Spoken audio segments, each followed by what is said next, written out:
Gospodine Dačiću, drago mi je da govorite za Quick News. Istakli ste da su dva ključna stuba srpske politike patriotizam i socijalna pravda.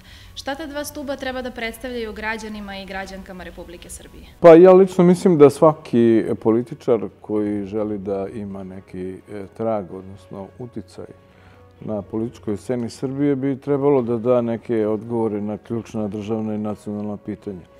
I zbog toga govorim da mislim generalno da se političke stranke dele možda po više osnova na ideološkom planu, ali po tom državnom pitanju stranke su ili patriotske ili su antipatriotske. Kad to kažem, mislim na odgovor šta misle oko Kosova, da li bi neko eventualno priznao nezavisnost Kosova.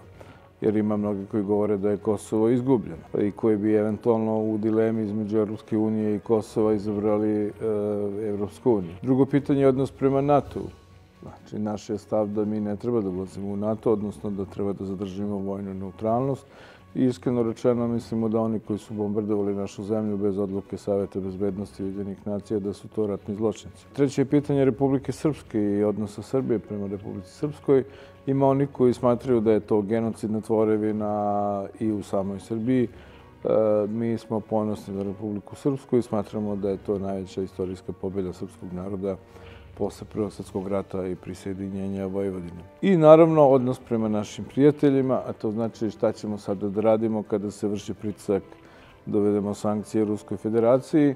I znate, to je jedna perfidna igra koja pokazuje dvostruke standarde međunarodne zajednice. Znači, mi se slažemo da je princip teritorijalnog integriteta veoma bitan i važan, ali smo mi bili svedoci da su upravo naš teritorijalni integritet zgazili, da su proglasili nezavisno Kosovo i priznali ga, a sada od nas traže da to osudimo na drugoj strani, što nije sporno, ali se postavlja pitanje da li će onda oni da povuku priznanje Kosova, što sigurno neće. Onda će oni da guraju dalje Kosovo u međunarodne organizacije, a nama je Rusija glavni saveznik da stavi veto da Kosovo ne može da postane članica Ujedinjenih nacija. Znači, mi bi sada u stvari radili sami protiv sebe. Zato mi smatramo da mi ni po koju cenu ne smemo da uvedemo sankcije Ruskoj federaciji, jer bi to bilo protiv srpskih interesa.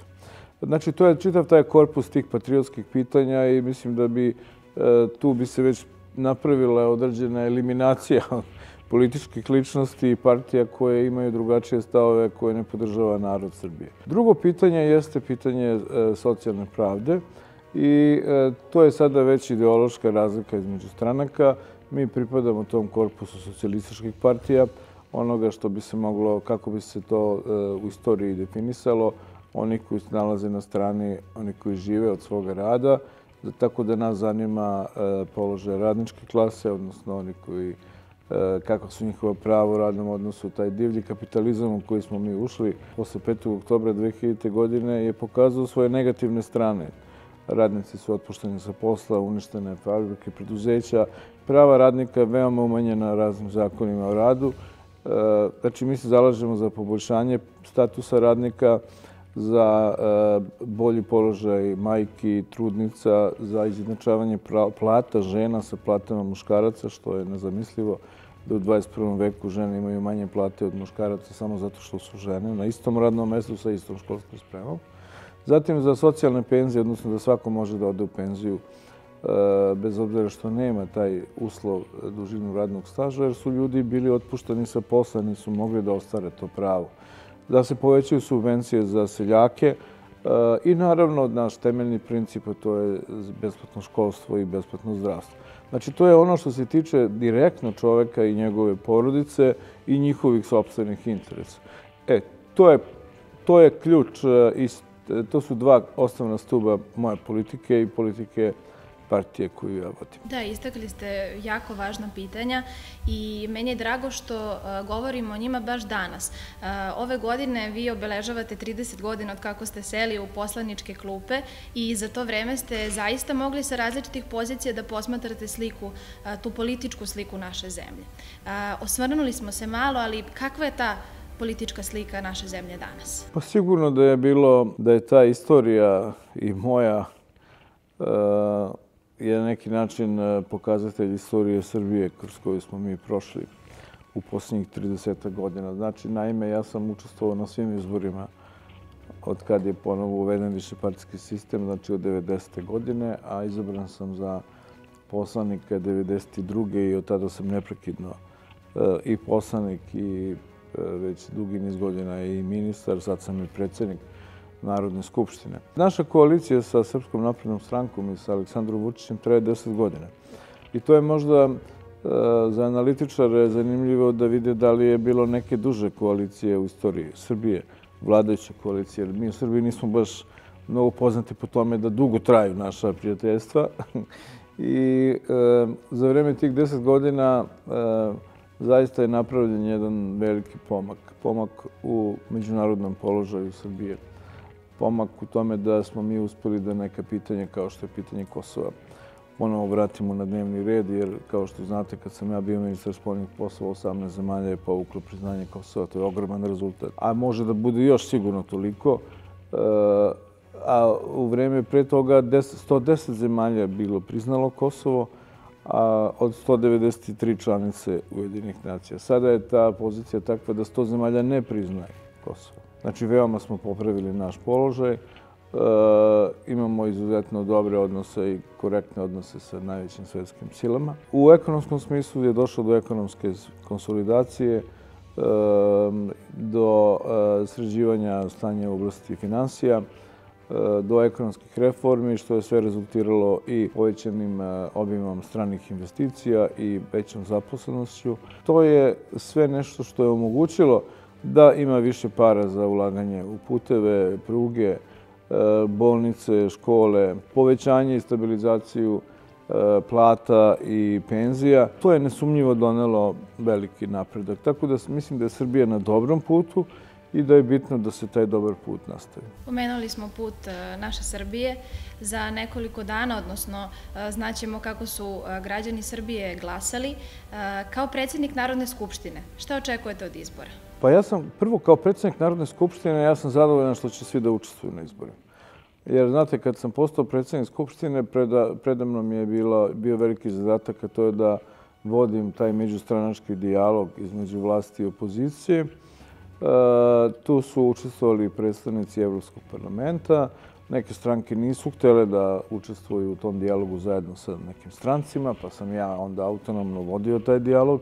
I bez obzira što su možda neki bili nezadovoljni, jer nikad ne možete postići da su svi zadovoljni, mi smo se ipak dogovorili oko nekih ključnih pitanja i svi će učestvovati na izborima, nema bojkota. Što mislim da je veoma važno za sliku o Srbiji i što će onemogućiti da neke stranke koriste bojkot kao alibi da napadaju Srbiju. I sama ta činjenica, objektivno rečeno, sama ta činjenica, bez obzira što prošloga puta je deo tih stranaka bojkotovao izbore, a jedan deo nije prošao cenzus od 3%, sama ta činjenica da u parlamentu je bilo veoma mali broj poslanika opozicije je odmah uzeta kao neka negativna konotacija vezano za naš parlamentarizam. Tako da ovoga puta mislim da je to veoma značajna činjenica. Drugo, da izbori se održe u demokratskoj i fair, mirnoj atmosferi i da nakon toga, ja inače na izborima ne očekujem neke drastične promjene u smislu parlamentarne većine. Očekujem da naš zajednički kandidat pobedi u prvom krugu za predsjednika Srbije, Aleksandar Vučić, a da moja koalicija i njegova koalicija imaju između 150 i 170 poslaničkih mandata. Vaša stranka je Socijalistička partija Srbije i zaista ste imali zanimljive spotove i zanimljivu predizbornu kampanju koja je po komentarima građana pozitivno propraćena. Kako biste opisali i ocenili tu kampanju sada kada brojimo sitno do izbora? Ja želim da se zahvalim svima koji su učestvovali u našoj kampanji. Znači, od naših članova, simpatizera pa do birača i opšte građana koji su omogućili da ova kampanja bude jedna od najboljih u istoriji naše partije. To je svakako kampanja u kojoj se vidjela jedna nova energija, jedna nova snaga, što nam sve daje veliki podsticaj da istrajemo u borbi za naše ideje. I ja sam izuzetno zadovoljan angažmanom svih i to je pokazatelj koliki kapacitet postoji u našoj partiji i koliko je potrebno otvoriti vrata za te nove ideje, otvoriti vrata i za nove ljude, i za mlade ljude, i za kreativne ljude.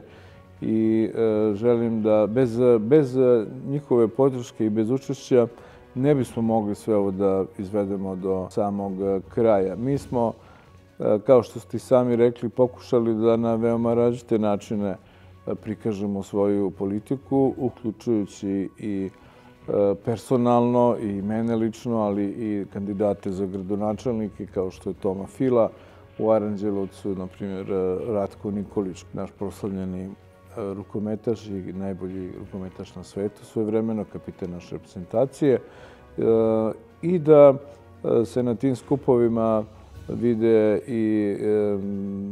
vidi jedna nova energija koja označava put ka budućnosti naše partije. Tako da nadam se i da će rezultat biti adekvatan toj kampanji. A drugo, videli ste da mi smo malo i pokušali da kampanji priđemo i na jedan malo drugačiji način nego do sada i ti spotovi koje smo radili su ipak bili drugačiji, možda nikada do sada nije tako Socijalistička partija Srbije nastupala. Pomenuli smo šta sve čini jednu političku kampanju. Ja bih rekla da su tu jako bitni i slogani. SPS je poznat po zvučnim sloganima. Sadašnji je Mi stojimo postojano, ali bih ja sve nas podsjetila na jedan iz 1993. koji je glasio Kada bolje razmislimo, svi smo mi pomalo socijalisti. Šta bi taj slogan mogao danas da znači? Pa taj slogan je u suštini pokazuje da te socijalističke ideje nisu samo ideje koje mi baštinimo kao politička partija, nego su to ideje koje su ukorenjene u svesti ljudi. I, na primjer, ja sam ubeđen da Srbija ne može bez socijalističkih ideja, odnosno možemo mi da ih krstimo kako god hoćete. To su te ideje bunta, odnosno neprihvatanja nepravdi, neprihvatanja poniženja, borbe za pravdu i protiv svih gospodara. To je ono što u tim kriznim momentima, naročito kada dođe do nekih kriza, sve države, bez obzira da li u njima vlada levica ili desnica, a desnica veoma često voli da kaže kako su ideje levice prevaziđene, kako je to sada neka prošlost i govore o slobodnom tržištu kao idealu, ali u tom smislu da je to da država ne treba uopšte da se meša u ekonomiju. I onda dolazimo do kriza. I šta je odgovor tih država na krize? Odgovor su u stvari socijalističke metode. A to je da država mora da interveniše. Država mora da spašava preduzeće. Država mora da spašava banke. Tako je bilo kad je ta kriza izbila na zapadu pre 10 godina, prva ona ekonomska kriza. U Newsweeku je bio naslov Sad smo svi pomalo socijalisti. To je otprilike ono što smo i mi napisali. Svako je pomalo u duši socijalist. Ovdje sam samo pitanje, to je ono na što ih ja pozivam, a to je da ljudi shvate da oni ne glasaju za mene ne treba da glasaju zbog mene, zbog mene. Naravno da je meni drago da budem premijer, ali to nije suština ovdje. Ovdje je suština da ljudi shvate da time u stvari glasaju za svoje ideje, za svoja mišljenja, a ja mogu da realizujem takvu politiku samo na osnovu broja glasova koje dobijem. I tu je ta neka povratna sprega i zato ja stalno kažem da ljudi glasaju u stvari za sebe, za svoja mišljenja i za svoju porodicu. Istakli smo također i neka imena, sami ste pomenuli. Na primjer Tomu Filu, koga sam i ja želela da pomenem, zato što ste rekli da zaista verujete u njega i da smatrate da je on brend. Šta on kao brend može da donese Beogradu? Pa ja mislim da je on oličenje jednog starog duha, dobrog duha Beograda, jednog intelektualnog kruga, poznatih ličnosti. Njegova porodica je bila jedna od najpoznatijih i najcenjenijih. Njegov deda je bio gradonačelnik Skoplja, na primjer. To je porodica koja je puno dala za Beograd i Beograd je njima naravno puno dao i on je zato i bio presrećan kad sam mu predložio da bude kandidat za gradonačelnika, zato što on smatra da on treba da se oduži Beogradu. To je jedan gospodin čovjek. To je jedan, znate, u politici je veoma bitno i kakvu energiju i kakvu poruku sam čovjek emituje. On emituje poruku jedne kulture, tradicije i želje da on bude na pomoć mladim ljudima na koje će prenositi svoja iskustva. Jer on nikakvog nekog ličnog interesa u toj kandidaturi nema. Neće on da se kandiduje tu da bi on sada gradio neku političku karijeru ili da bi ostvarivao neke svoje finansijske interese. Tako da ja mislim da je to pravi kandidat za to mesto i očekujem dobar rezultat. Kada je reč o izboru za predsjednika Republike Srbije, socijalisti, kao što ste rekli, podržavaju Aleksandra Vučića. Čini mi se da smo pomenuli da ne sumnjate u njegovu pobedu već u prvom krugu, tako da smatrate da su prognoze građana Srbije da će glasati ponovo za aktuelnog predsjednika? Pa jeste, ja mislim da sva istraživanja javnog mnjenja govore o tome da će Aleksandar Vučić pobediti u prvom izbornom krugu. Uostalom, to je bila i suština razgovora nas još pre 5 godina kada se on prvi put kandidovao.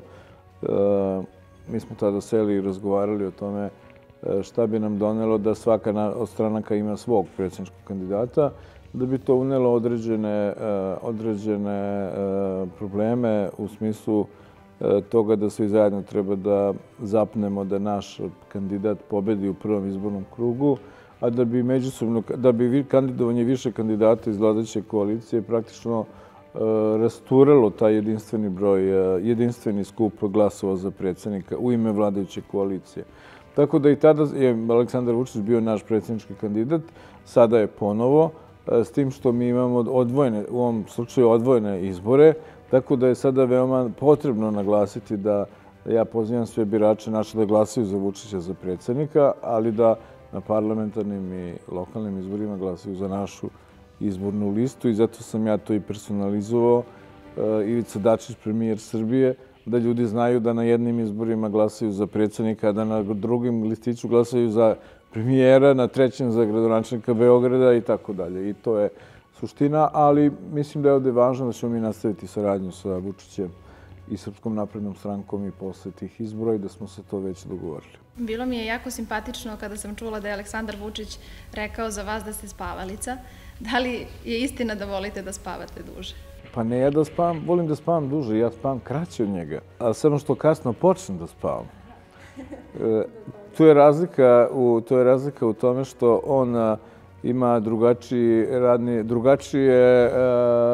kako bih rekao, drugo vrijeme kada počinje svoje aktivnosti, a ja imam drugo vrijeme kad završavam svoje aktivnosti. Ja sam od malih nogu, uvek sam smatrao da Minervina sova poleće u ponoć, to znači da je ponoć pravo vrijeme kada se počinje intelektualni rad.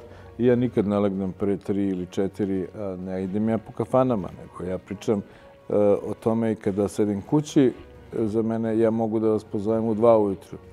I da ja tako zovem svoje saradnike, istina, retko ih nalazim, ali ili se bar ne javljaju, ali eto tako. I sada ja onda legnem u 3 ili u 4 ili u 5 i onda me Vučić zove u 7 ujutru. I zato smo se mi uvek šalili da ja mu kažem, ja mu se javim na telefon i onda kažem, dobro, sad idem da spavam. Tako da, eto, to je to. To je ta, ali ja to i ne krijem, ja nemam šta tu da, ja sam veoma posvećen svom poslu i to zna i predsjednik Vučić. Veoma često mi kad se čujemo, me on pita, još si na poslu? Ja ovdje kad dođem, ili dok sam bio ministar spoljnih posla, pa ja svi odu kući, ja ostanem maltene sam, jer jedino ja sam navikao da radim na drugi način nego što je možda uobičajeno. A znate šta, to je kod svih intelektualaca je to tako. U Skupštini je sada malo drugačije. Tu postoji već uštogljeno radno vreme i to se zna kako se... Znači, u 10 već morate da počnete sa sednicom Skupštine. a da biste počeli u 10 vi morate da dođete ranije, morate da održite sastanke ili kolegijuma, poslaničkih grupa, različitih odbora. Tako da Skupština mi je malo poremetila. Zato što i u Skupštini ste vi onda ceo dan ovde od 10 sati do, zavisi dokle, do 6 obavezno, ali do 7, 8 verovatno. To traje radni dan. Ja ne pričam sada, moj radni dan nisu samo sednice, nego kad posle toga završi sednice vi morate da nastavite dalje da radite. Tako da, ovde, evo sad, ja sam na primjer ovde sam kao u školi kad je na raspustu. Nema nikog. Priču o izborima ćemo, tu neku primarnu, zaključiti već za nekoliko dana. Međutim, ono što ostaje jeste jedno veliko pitanje i to na svetskom nivou. Pitanje na relaciji Rusija-Ukrajina. Šta vi možete da mi kažete o tome iz vašeg ugla? Pa ja prvo mislim da je to katastrofa što je došlo do rata.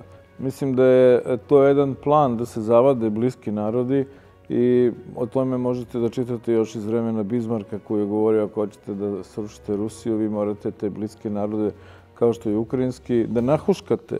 Znači ne samo da oni budu protiv Rusije, nego i da ratuju sa Rusijom.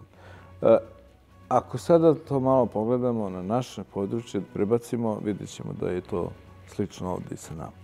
A to znači da mi imamo sada sporove sa Crnogorcima, što je nezamislivo. Pa imate čak i problem sa Hrvatima i muslimanima, što bez obzira što su to, tako kažem, drugi narodi, jer svi smo mi iz toga korena.